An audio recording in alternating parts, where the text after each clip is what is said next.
Branching processes are standard models for population growth and are sometimes combined with a spatial component. This is the case for branching Brownian motion, in which diffusive particles split dyadically at unit rate.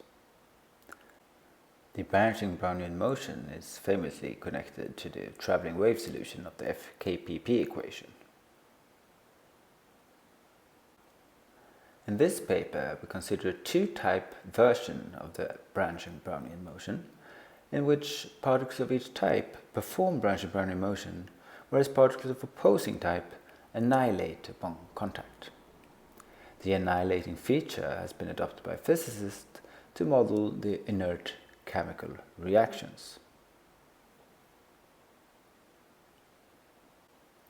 Starting with a single positive, or red, particle at +1 and a single negative, or blue, particle at -1, we investigate the possibility of coexistence, that is, the joint survival of both types at all times.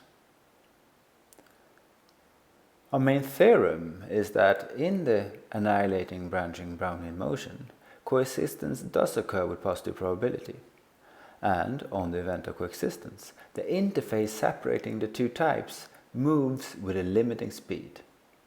Moreover, conditional on the event of coexistence, the law of the limiting speed is fully supported on the interval -√2 √2 and has no atoms. So coexistence is indeed possible, and the limiting speed is here in the simulation visualized as a linear slope.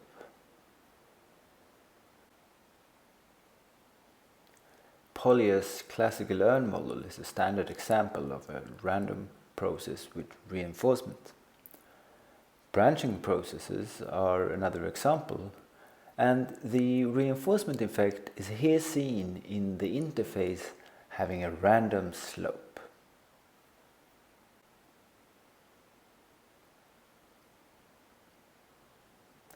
Our method of proof involves principally the additive martingales of branching Brownian motion, as well as coupling techniques.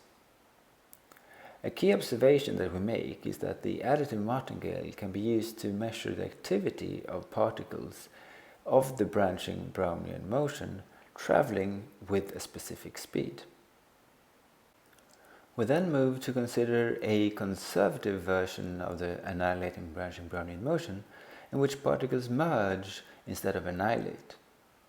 This will allow us to express the annihilating branching Brownian motion at the difference between two dependent branching Brownian motions. By studying the two additive martingales, we show that for some speeds particles of one type dominate, and for others the other type dominates. In order to deduce an asymptotic speed or slope of the interface, a more refined analysis is required. That in order to determine for which speeds we have a type eventually dominating.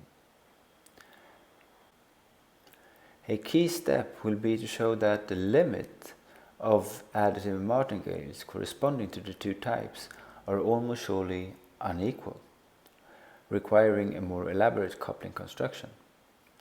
The fact that the martingale differences are unequal is similarly the key to rule out atoms in the law of the limiting speed.